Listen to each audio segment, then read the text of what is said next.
किसी देश में एक बहुत ही न्यायप्रिय राजा था। वह अपनी प्रजा के हितों की रक्षा करना भली भांति जानता था। उसने अनेक गुप्तचरों को नियुक्त कर रखा था जो देश के लोगों के हालात की सही जानकारी दे सकें। राजा को फिर भी पूरी तसल्ली नहीं होती थी। वह अक्सर शाम को भेष बदलकर लोगों की स्थिति का पता लगाने निकल जाता, फिर देर रात्रि तक महल वापस लौटता था। एक दिन एक गली में कुछ डकैतों को उसने डकैती की योजना बनाते देखा। राजा का खून खौल उठा कि उसके देश में चोलुटेरे भी रहते हैं। राजा के उन डाकुओं को ललकारा तो डाकू राजा के ऊपर झपट पड़े। राजा उनसे लड़ाई लड़ ही रहा था कि 4-5 युवक उधर से आ निकले। उन युवकों ने एक अकेले व्यक्ति को लुटेरों से लड़ाई करते देखा तो तुरंत उसे बचा लिया और डाकुओं पर टूट पड़े। डाकू घबराकर भाग गए।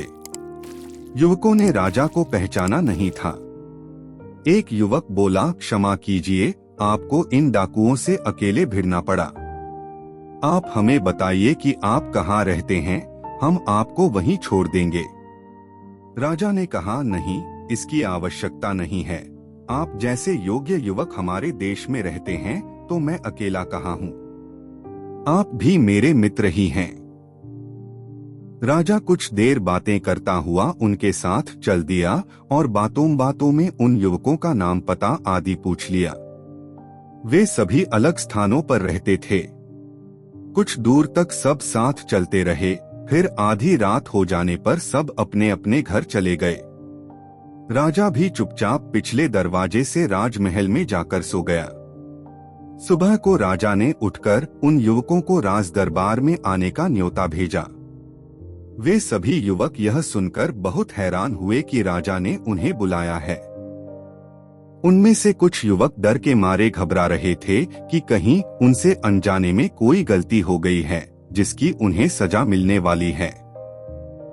जब युवक राजमहल में पहुंचे तो उन युवकों को बैठक में बिठा दिया गया। कुछ देर बाद सिपाही अपने साथ युवकों को राजा के सामने ले गए। युवक यह देखकर विस्मित रह गए कि रात में डकैतों से टक्कर लेने वाला व्यक्ति और कोई नहीं बल्कि उस देश का राजा था। उन्होंने राजा को झुककर प्रणाम किया। राजा ने कहा, तुम सब मेरे मित्र हो, तुम्हें प्रणाम नहीं, मेरे गले से लगना चाहिए। सभी युवक राजा की बात सुनकर बहुत खुश हो गए। राजा ने उन 5 युवकों को गले लगाते हुए कहा, तुम सभी मेरे मित्र हो। मैं चाहता हूं कि तुम लोग अपनी अपनी एक इच्छा बताओ। यदि मेरे वश में हुआ तो मैं तुम्हारी इच्छा अवश्य पूरी करूंगा। वैसे जब कभी तुम्हें कोई चीज की आवश्यकता हो तो तुम मेरे पास आ सकते हो। राजा की बात सुनकर सभी एक दूसरे का चेहरा देखने लगे और सोचने लगे कि राजा से क्या मांगा जाए। एक युवक ने कहा, मैं एक टूटी फूटी झोंपड़ी में रहता हूँ, यदि हो सके तो आप उसकी मरम्मत करा दीजिए। राजा ने अपने मंत्री को आदेश दिया कि इस युवक को एक बड़ा मकान तैयार करा कर दिया जाए। फिर राजा ने दूसरे युवक से पूछा तो उसने कहा, मेरे घर की हालत बहुत ही खराब है। हम बहुत गरीब हैं।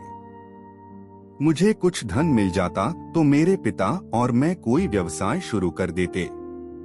राजा ने आदेश दिया कि इस व्यक्ति को ढेर सारा धन दिया जाए ताकि यह अपना व्यापार जमा सके। फिर तीसरे युवक ने अपनी इच्छा इस प्रकार प्रकट की, मैं पढ़ा लिखा बेकार युवक हूँ। मेरे माता पिता चाहते हैं कि मैं नौकरी पर लग जाऊं ताकि कुछ कमा सकूं। मेरी आपसे प्रार्थना है कि आप मेरी नौकरी कहीं लगवा दीजिए। राजा ने उस युवक को एक अच्छे पद पर नौकरी दिलवाने का आदेश दिया और वह युवक खुश हो गया। अब चौथे युवक की बारी थी। वह कुछ देर तक सोचता रहा कि राजा से क्या मांगूं। राजा ने कहा, प्रिय मित्र, तुम्हें जो कुछ चाहिए निसंकोच मांगो। यदि मेरे वश में हुआ तो अवश्य दिलवाने का प्रबंध करूंगा। तब वह युवक बोला, महाराज, मैं जानता हूं कि आप मेरी सभी इच्छाएं पूरी कर सकते हैं। मेरा घर यहाँ से 30 कोस दूर है और मुझे कच्ची व उबड़-खाबड़ सड़क से होकर घर पहुँचना पड़ता है। यदि हो सके तो मेरे घर तक जाने वाली सड़क को पक्का करा दीजिए। राजा ने अपने सिपाहियों व कर्मचारियों को आदेश दिया कि इस युवक के घर के आसपास तक सभी सड़कें पक्की बनवा दी जाएं। चारों युवक खुश थे कि उनकी इच्छा जल्दी ही पूरी होने वाली है। वे सोच रहे थे कि उनका पांचवा मित्र तो सुंदर कन्या से विवाह कराने की प्रार्थना करेगा, क्योंकि उसके माता पिता उसके लिए सुंदर व होशियार बहू की तलाश में हैं। तभी पांचवें युवक ने राजा से कहा, महाराज, छोटा मुंह बड़ी बात न समझें तो मैं आपसे एक निवेदन करना चाहता हूँ। राजा ने कहा, तुम्हें जो भी कहना हो निसंकोच कहो। इस पर युवक ने कहा, महाराज, मैं चाहता हूँ कि आप वर्ष में एक बार मेरे घर अतिथि बनकर आएं।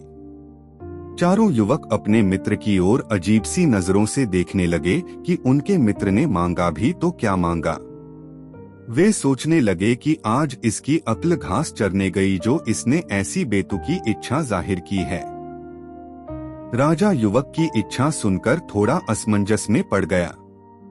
चूंकि उसने वायदा किया था कि यदि उसके वश में होगा तो उसकी इच्छा अवश्य पूरी करेगा। अतः राजा ने उसकी इच्छा पूरी करने की स्वीकृति दे दी। सभी युवक अपने अपने घर चले गए। कुछ दिन यूं ही बीत गए।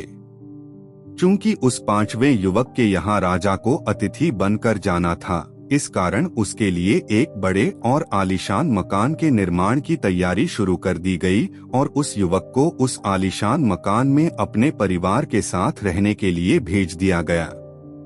फिर उस युवक के घर के कामों के लिए अलग अनेक नौकरों चाकरों का प्रबंध किया गया ताकि जब राजा वहां रहने जाएं तो उन्हें किसी प्रकार की असुविधा न हो।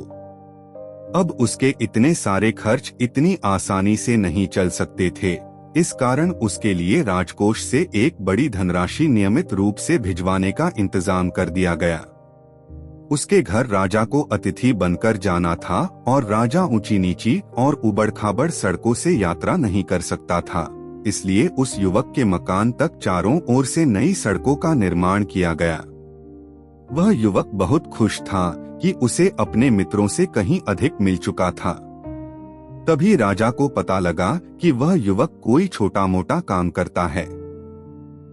यह राजा की शान के खिलाफ था कि वह किसी छोटे आदमी के घर मेहमान बनकर जाए, वह भी 24 घंटे यानी रात्रि तक के लिए।